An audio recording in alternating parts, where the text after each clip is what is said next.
I'm Frank Vaughn. It's December 13th, 2024, and I already filmed this, but I forgot to turn the microphone on, and it is really weird and awkward to try and discuss things you've already discussed a second time.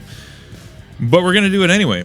It's been about a week since I last uploaded a video. Videos are going to continue to be spotty for a variety of reasons, which I'll get into, but number one among them, I'm about to tear this all apart again and build an actual formal studio setup, I think is what I got to do, because the way I have things set up now, I feel like I'm stuck in a corner and I hate it. It's not expansive and I'm looking at a wall. Like, I need to look at space. Anyway, that's my problem, but that's going to take a little while.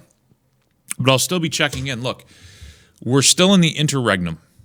There's not a lot going on. Well, that's not true. There's a lot going on in the world, but in terms of decision making and shifting, everybody's still just waiting. We know what's coming, but we don't know what it's going to look like. So there's all these discussions and there's all this, I don't want to say backroom dealing, but it's backroom discussions. It's things that are just unseen by even the most followed influencers. And maybe they're in on some of those conversations, but it's like a hive that's just swirling.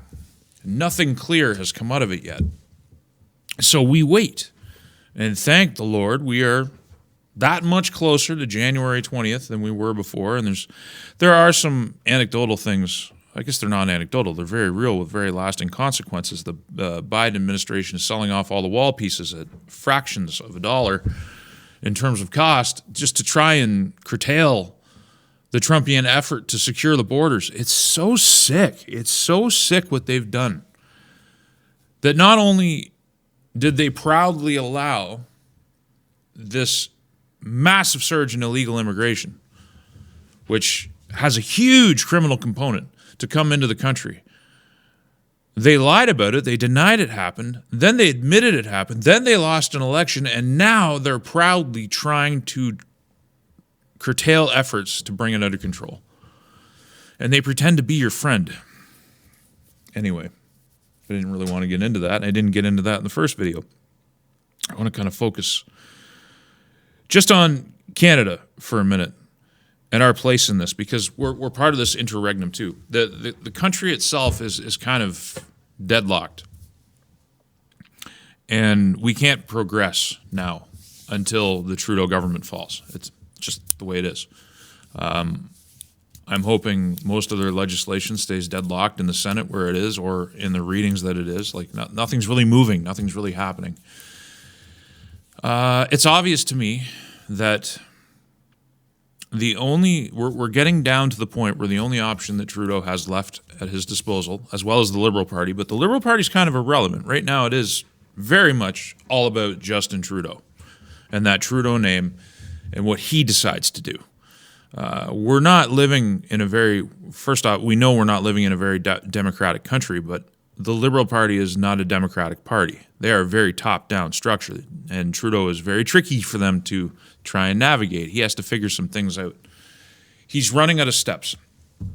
So if you were him, every single day, getting trashed online and offline by Jagmeet Singh, if you were that guy, and at the same time, setting aside for a second that Jagmeet Singh is getting ratioed all to hell every single day, the entire country knows that he's the biggest hypocrite in the House of Commons. He may be the biggest hypocrite in Canadian history. And I don't say that lightly. The NDP is going nowhere under his leadership. The NDP is just, they're broken. They're financially destitute. Their electoral prospects are miserable. And it's all because of this Rolex wearing, seersucker suit wearing, Maserati driving, champagne socialist. He's just terrible. And you know, if we can empathize with Justin Trudeau for a minute and empathize with the Liberals, it's got to be tough listening to this guy trash you as the worst thing that ever happened every single day. But every time he has a chance to send a message, he votes to keep you in office. That would really grate me. If I were Justin Trudeau, that would really be in the back of my mind that one of the last things I would do is exact some revenge for that hypocrisy. And I think you're going to see it, because he can call an election. Not only can he call an election and deny Jagmeet Singh his guaranteed pension and make him face an election where he could very well lose his seat. He's not doing very well where he's running. Maybe they move him to another riding. I don't even know if they can do that when he's a sitting member. Maybe he can run somewhere else. But you can deny him his pension and you can maybe defeat him, and you can set the NDP back at the same time, and you can look like a hero to the Liberal Party, stepping aside and taking the long walk in the snow so the party can reorganize and lose the next election or two. And the crown jewel is, he has the Trudeau magic name. We're doing a repeat story arc. He leaves, he's gone for a while. He can come back, folks. He's not an old man. Public memory is abysmal. It's terrible. TikTok has destroyed you. People will forget what it felt like now. People have already forgotten a lot of what happened during COVID. It's as though it never happened. It was one of the biggest human rights abuses in the history of our nation and in the history of the world in many ways. Nothing's ever been so big and on such a global scale. The public has already reckoned with it and is happy to just move on. And I don't even know if I'm judging people for that. Maybe that's human nature. Maybe that's how we work. And now we're feeding it all this social media, quick soundbite nonsense. And maybe it's just feeding into something that's already naturally human, which is to move on, right? When we have in history gone through all of these periods where we engage in warfare, where we kill each other off and we do horrible things to each other, and then there's a period of peace and we move on from that. Maybe that's just human nature, but again, I'm getting completely distracted from what I talked about in the first video. Trudeau takes the long walk in the snow. The country moves on. We start doing different things. Maybe Poilievre's good, depending on your perspective. Maybe he's terrible, depending on your perspective. The myth of how horrible Stephen Harper was huge and powerful. They had that page on the Parliament floor with the Stop Harper. Like, we're talking one of the earliest memes in Canadian politics, at least in the social media age. It was very powerful. And again, I mentioned that. You remember it. But when was the last time you thought about the Stop Harper girl? When was the last time you thought about that? And that right there is how the human mind works. We're very, very anchored in the moment. So the point being, it's not hard to conceive of how Justin Trudeau can foresee his own comeback to save liberalism in 10 years. So I think that's the card we're on. Revenge for Jagmeet Singh, save the Liberal Party, look noble on the way out the door, preserve your ability to come back at a later date, win, win, win, win. Now he's going to juice, which I think that's why we're getting to the end of it. He's going to juice the time that he's elected for all he can policy-wise, for all he can pressure-wise. But the government said we're at a deadlock. We can't move forward with the Americans. The federal government can't do any real business with the provinces. The parliament itself is deadlocked. There's a government in waiting. There's only so far you can go, and you can't go all the way to October. Nobody can let this go all the way to October. As soon as Jagmeet and Blanchett, to a lesser extent, lock in their pensions, like Blanchett's not under the same threat as Jagmeet. His leadership is really good. It's looking real good in Quebec. It's looking real good for the sovereignists. They're happy. They can go either way. The only people who are truly going to win out of the next election are the Conservative Party and the Bloc Québécois. They're just gonna mop up. At any rate, as soon as they lock in their pensions, we're gonna have an election anyway. So I see that happening.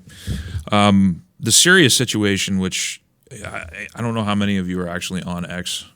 The majority of video viewers don't overlap with X. But I've tweeted about it a little bit in a head-scratching way because I couldn't believe how quick Assad and his government just disintegrated. It just vaporized. It was gone. And that's when I kind of realized as I was thinking about things. The Russians have been,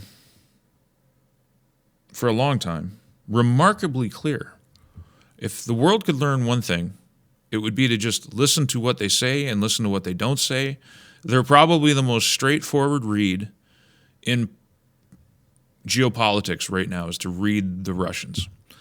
They're telling you exactly what they think. And when it came to Syria, they've neither been anti-Zionist and they have not been anti-Iranian. They've played the middle. They've supplied arms to Iran and they've made all these business deals. But it makes sense. They're in close proximity. They have various items that each other needs.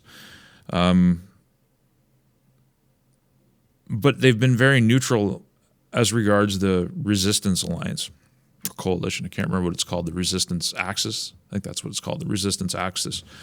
So they gave Assad, and who knows how many other people, asylum, which is a form of protection as Syria just disintegrates. Israel's sweeping in and swept up Golan Heights, and they have broken the back of Hezbollah. They have now broken the back of Iran's supply line to Hezbollah. They're not going to leave the Golan Heights. They have crushed Hamas in Palestine. At this point, there's not much left for them to do. They've absolutely made very gainful moves in their war effort in the last year. And they're probably going to stop soon. So that's kind of how I see Syria. I think that's why it was allowed to happen so quick. It was a fait accompli. It just one day it just happened. We still need to stop the killing in Ukraine. It's senseless. Zelensky just turned down a Christmas truce. He's the only guy now, I think, that is 100% dedicated to the idea of further escalation. Like he was calling for direct strikes. I think it was today. Might have been last night. But calling for direct strikes in response to Russia's attack. Yeah, it was today. Their counterattack for the use of the American long-range missiles. So he wants NATO to strike. Hundreds of thousands of people have died in a war that could have been completely avoided. Once I get the office set back up, I really do want to do a deep dive in the last 20 years of history when it comes to that part of the world in a way that I hope is easily consumable by people in video format. Maybe there's work out there that has captured it, but I think we even got to go back further. You got to go right back to the fall of the Berlin Wall and trace everything so that we can understand our responsibility for this situation, because it is. The West needs to own up to our responsibility for what is happening in Eastern Europe. It is, I can't even say it's as much ours as theirs, because it's way more ours. And that's reality. That's history. The facts bear that out.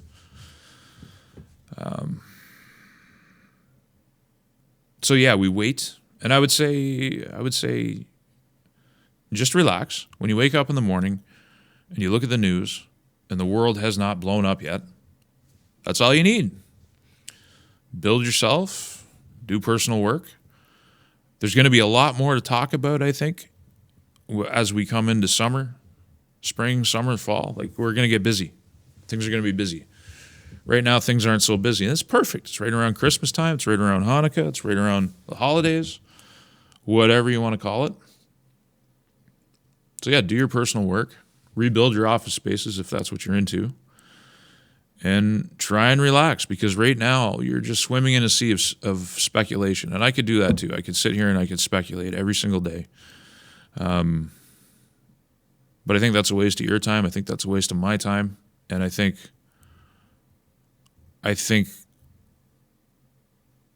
the lion's share of work that hasn't been done already getting to this point is going to be done when the snow starts to melt. I'm Frank Vaughn. I'll see you in the next one.